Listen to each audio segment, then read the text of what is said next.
Dia sih bukan yang ada di lukisan itu ya. Jadi lukisan itu karena sudah lama di situ, dia mengambil mukanya wujudnya si lukisan ini.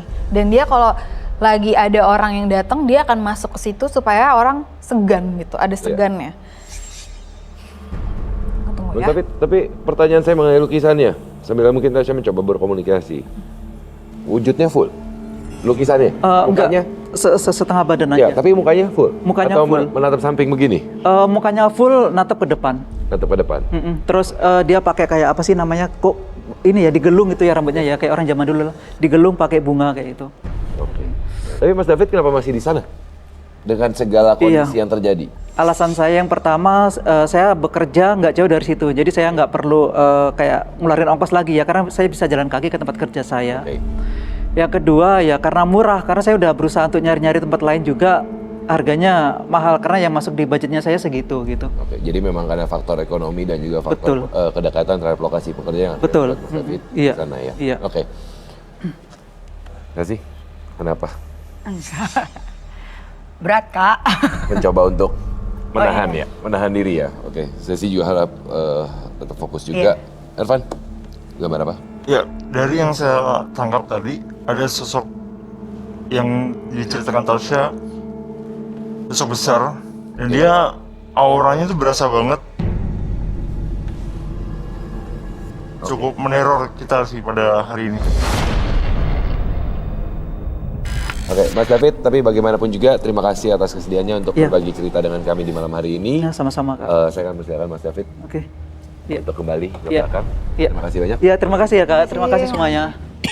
Oke, Tasya, sepertinya cukup berat ya sosoknya ya? Kaget sih aku. Dia mengikuti Mas David hanya sesekali, bukan terus-menerus kan? Enggak. Dia sebenarnya nggak nempel gitu ya, enggak.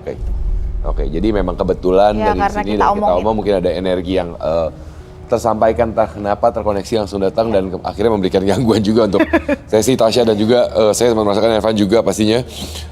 Baik, kita akan masih melanjutkan kisah pengalaman mistis dari medium kita yang berikutnya. Saat ini saya akan mengundang medium kita yang kedua, ada Cut Mila. Selamat malam. Malam. Silakan duduk. Cut Mila, penyanyi dangdut. Pemasangan susuk di tubuhnya mengakibatkan terbukanya mata batin. Ya, makasih Kak. Biasa dipanggil? Mila. Mila, baik. Mila, terima kasih sudah bergabung dengan medium malam ini. Dan juga tentunya memang saya akan persilahkan kepada Mila untuk membagikan pengalamannya, baik ke Tasya, Ervan, Sesi dan juga teman-teman Maris dan juga teman misteri di rumah. Silakan. Baik, nama saya Cut Mila ya. Saya punya pengalaman mistik. Waktu itu saya pernah menggunakan susuk. Pasangnya di suatu daerah, masih di Indonesia ini juga ya. Nah, susuknya saya pasang di daerah saya. Ritual-ritualnya itu sangat menyeramkan karena ada seperti pengambilan darah dari tangan ya juga. Terus ada mandi bunga juga. Kita juga menyiapkan seperti kayak ada ayam gitu. Terus selain bunga-bunga ya, seperti makanan-makanan, ada juga sesajen, istilahnya sesajen. Nah, ketika itu tujuan saya sebenarnya sih ingin yang pastinya sebagai wanita itu ada daya tarik yang lebih memikat. Sebagai profesi saya penyanyi, saya ingin ada daya tarik yang lebih, karena saya nggak mau yang menggunakan tuh. Sekarang tuh banyak orang yang operasi di operasi wajah. Nah, kalau saya sih memang sama sekali nggak mau ambil jalur itu. Jadi saya berpikir saya coba untuk memakai susuk. Memang pada awalnya kelihatan luar biasa ya, luar biasa. Banyak sekali kayak panggilan-panggilan job, show, off air gitu, ada gitu. Untuk di awal-awalnya sih kayak nggak ada masalah gitu. Lama kelamaan saya merasakan aneh pada diri saya sendiri gitu kan. Anehnya itu saya tuh sering seperti ditidurin.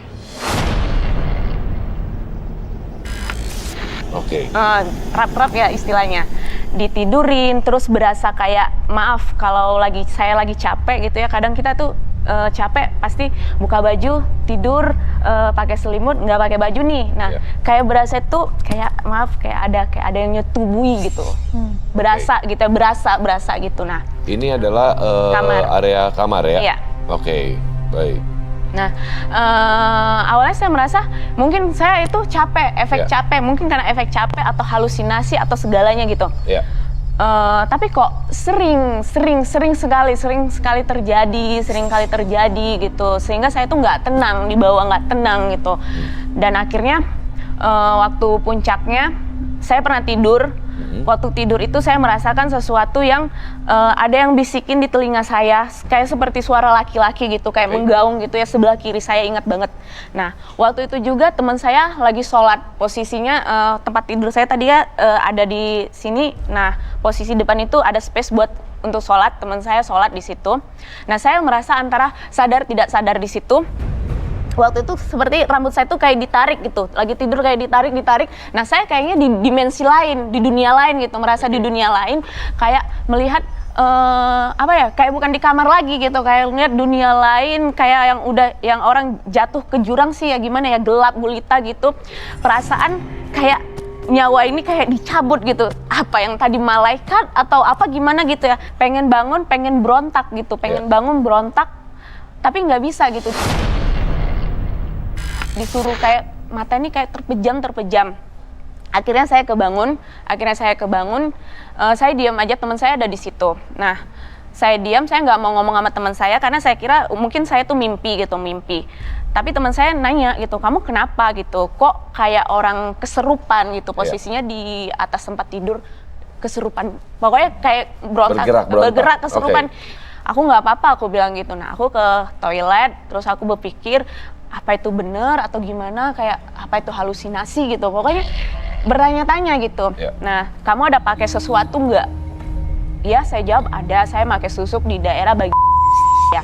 Terus dia ngomong, itu sebenarnya gitu terjadi, mungkin saja tanpa kamu sadari kamu ada perjanjian apa? Saya bilang, saya merasa nggak ada perjanjian, saya bilang kan. Iya, karena kalau memakai hal-hal begitu itu bisa terjadi gitu, perjanjian antara kamu sama si pemilik yang membawa kamu, mungkin membuka jalur-jalur kamu yang kamu inginkan, seperti dapat job gitu. Oh, seperti itu. Nah, itu harus dibersihin gitu, harus diruat gitu. Tapi saya believe or not, percaya atau tidak, sebenarnya ini benar nggak sih gitu kan, atau apa sih gitu yang gini-ginian gitu kan, kayak awalnya nggak percaya gitu. Ya udah, tapi saya ikuti, akhirnya saya istilahnya diobati lah, berobat gitu ya, untuk ngebuang susuk-susuknya, dia suruh buang supaya hal yang tidak diinginkan itu nggak terjadi lagi. Nah, waktu itu saya dibawa di daerah suatu tempat juga, sengaja dibawa di tempat itu, mungkin biar ritualnya lebih lebih bagus lagi ya. Nah, waktu itu dia tanya, kamu percaya nggak hal yang gaib? Percaya dan tidak, karena saya tidak pernah melihat. Memang saya yang kemarin-kemarin ini hanya merasakan tapi tidak melihat dengan mata kepala sendiri sesosok apa itu, contohnya kayak setan-setanan gitu, kayak kuntilanak, kayak pocong atau apa, saya nggak pernah ngelihat gitu kan. Nah, paling kalau sendirian iya mungkin ada merinding, tapi nggak pernah diliatin. Terus saya disuruh coba lihat ke arah jendela sana. Kamu ada ngelihat sesuatu nggak? Nggak ada, saya ngomong. Coba perhatiin, kamu lihat nggak? Saya perhatiin, saya bilang nggak ada, saya bilang. Terus lihat yang fokus, saya fokus ngelihat, saya langsung kaget gitu. Bener-bener, saya tuh ngelihat sosok pocong. Nah, pocong itu gini, posisi wajahnya itu dia ke depan gini yang ngelihat saya, dengkul saya tuh lemas, kayak posisi nahan, saya menahan, gemetaran. Pokoknya saya tahan untuk nggak gemetar, tapi tetap gemetar gitu, karena melihat sesuatu yang nggak pernah saya lihat gitu kan. Ya pokoknya jantung kayak berdebar gitu, sampai saya bilang, itu beneran nggak sih, saya bilang gitu, itu beneran nggak sih, tapi kaki masih gemeter gitu kan. Jadi ya itu yang kamu lihat tuh bener. Nah, selama ini sosok pocong itu dilihat di TV kayak lompat-lompat ya, ini nggak, jadi dia posisi diam tapi dia kayak melayang gini. Gitu. Saya lihat gitu. posisinya. Nah mulai dari situ saya percaya nih, saya ngomong, ya saya percaya nih gitu kan ada hal begitu gitu, tapi saya minta tolong ditutup lagi gitu, karena saya takut. Jadi benar-benar saya tuh nggak mau lagi ngelihat hal yang begituan gitu. Nah mulai dari situ saya merasakan ya ternyata sosok itu ada. Tapi setelah dilakukan ruatan-ruatan kayak untuk menghilangkan semua susuk-susuk itu, dari situ saya udah nggak pernah lagi yang namanya kayak tidur ditimpain gitu. Rep-repan lah ya. Udah nggak pernah lagi. Rep-repan. Udah nggak pernah lagi. Oke, baik. Tasya, boleh screening Boleh. terlebih dahulu? Dua-duanya.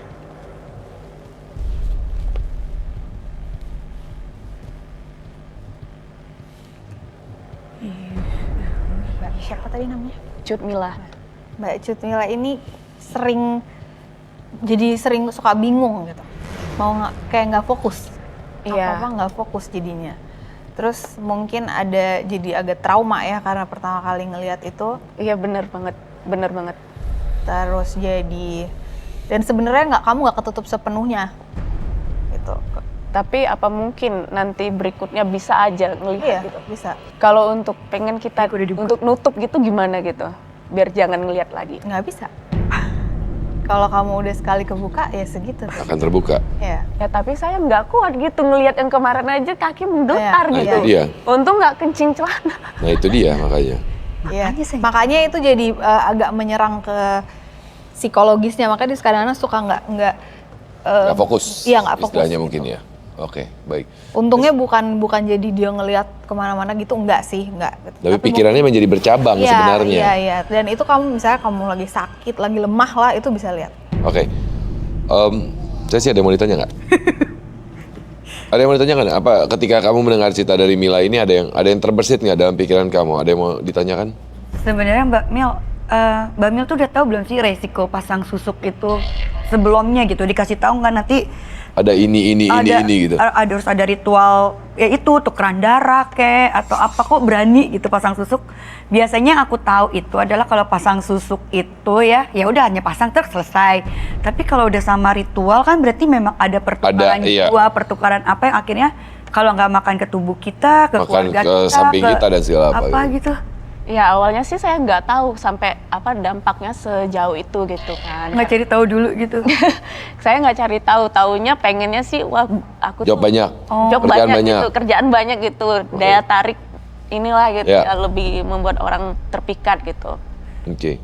Paling saya berpikir ini gampang lah nanti bisa dilepas gitu. Ya. Dan ternyata malah setelah itu terjadilah hal-hal yang terjadi. Okay. Elvan, sepertinya sudah selesai menggambar, mungkin bisa diperlihatkan kepada teman misteri di rumah. Ya, kalau dari yang saya lihat, mungkin teman-teman udah kenal dengan nama Gendruwo. Ya. Kalau ini Gendruwo versi cewek. Ini perempuan dengan banyak bulu. Oke. Dan itu sebenarnya yang susuk yang dipakai Kak Mila ini, ya mengambil dari sosok itu. Makanya dipasangnya di bagian payudara sebenarnya gitu ya. Oke. Susuk itu kan memang itu ya, Tasya, kita menaruh sesuatu Di dalam tubuh. di dalam tubuh kita kan. Iya. Ih. Nah, tapi kan seperti kita ketahui bahwa kan sebenarnya apabila seseorang menggunakan susuk memang dipercaya akan memberikan daya tarik tambahan. Iya, benar. Ya kan. Dan biasanya memang ada ya, seperti mungkin tadi Sesi juga sempat ngomong bahwa pasang susuk kan pasang lepas gitu. Tapi ketika Mbak Mila sudah menggunakan susuk, kok ada ritual ini itu gitu ya. Tapi ada satu sebenarnya menjadi pertanyaan saya. Mbak Mila tadi di dalam ceritanya mengatakan bahwa ketika terjadi rep-repan dan segala apa gitu ya, saya tuh seorangnya sebenarnya nggak percaya, makanya sih dibawa ke orang pinter. Dan kemudian saya ditanya apakah kamu percaya dengan mereka dan segala apa, Anda bilang mengatakan bahwa saya tidak percaya. Karena ya kan, karena tidak pernah melihat dan segala apa. Iya, karena tidak pernah. Tapi tanpa Anda sadari sebenarnya susuk itu pun juga bagian dari dunia itu. Iya, tapi karena tidak melihat di depan mata saya sendiri kan, face to face enggak gitu. Karena saya merasakan hal-hal itu tadinya yang rap-rap itu paling halusinasi atau efek capek gitu. Tapi bagaimanapun juga Anda percaya susuk itu bisa memberikan efek buat Anda? Iya kan? Tapi maksudnya Anda tahu korelasi atau hubungan antara susuk dengan keberadaan makhluk-makhluk tak kasat mata atau segala macam itu sebenarnya adalah satu dunia yang sama, satu dimensi yang sama sebenarnya gitu kan.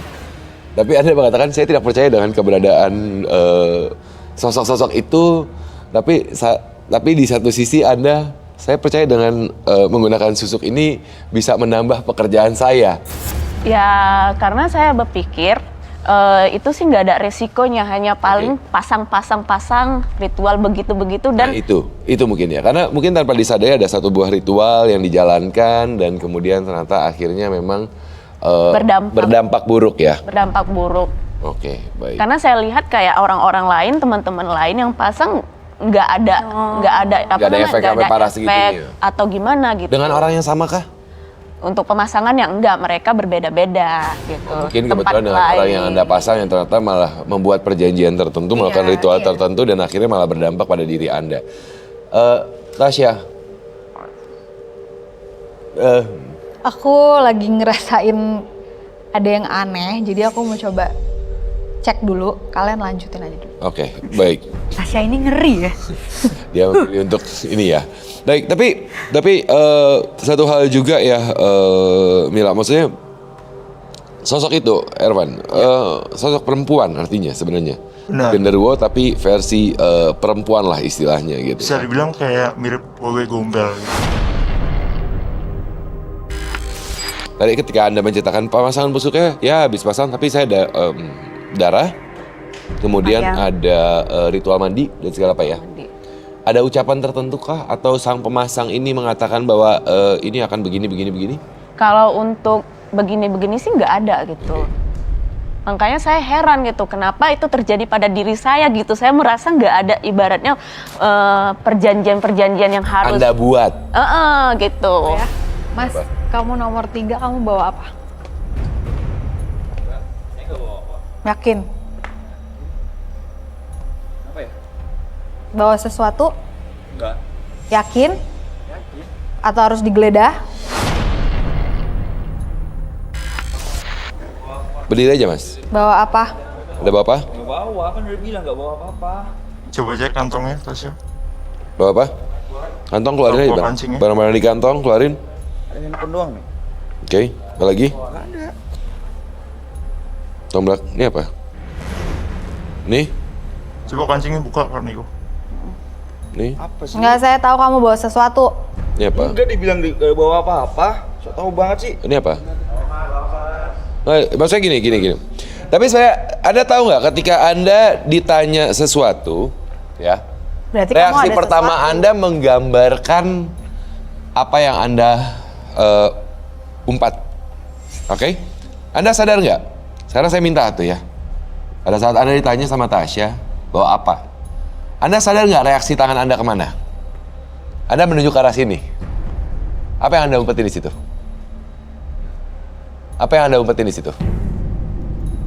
Saya bertanya apa yang Anda umpetin di situ?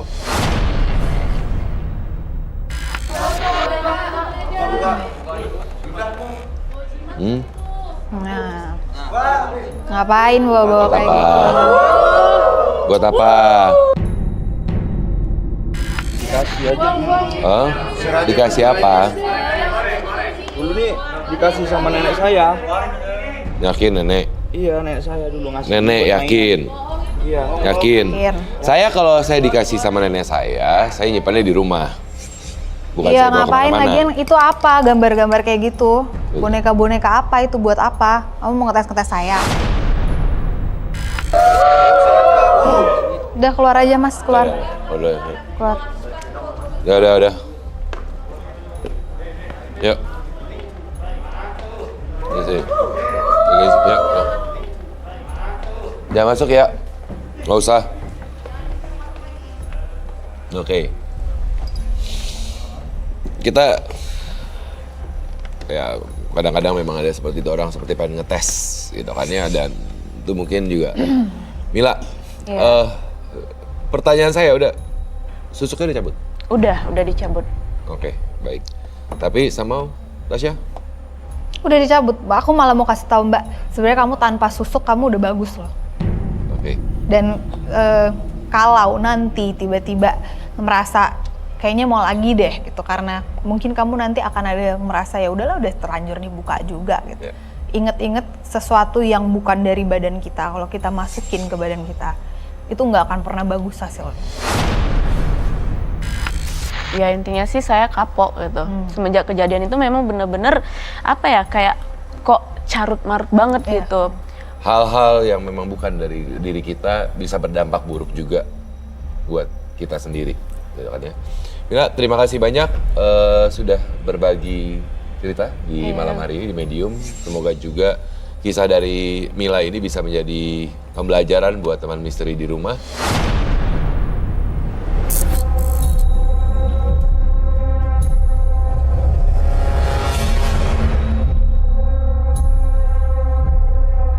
Anda masih bersama Medium dan saat ini sebentar lagi tentunya Sesi dan saya akan membacakan cerita yang sudah dikirimkan oleh teman misteri di rumah melalui email ke medium@an.tv. Tapi saat ini sebelum Sesi dan saya membacakan cerita yang dikirimkan, saya akan persilakan Tasya mungkin untuk membacakan tarot buat Sesi. Sesi keberatan?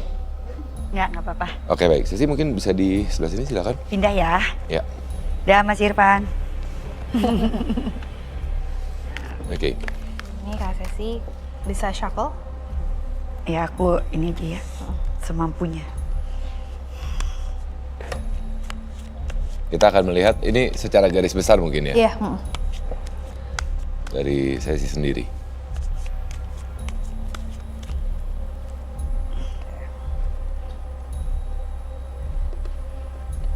Nanti Kak Sesi ambil 3.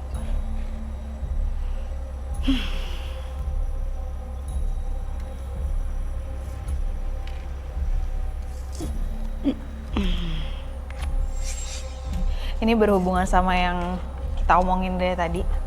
Ini kartu pertama.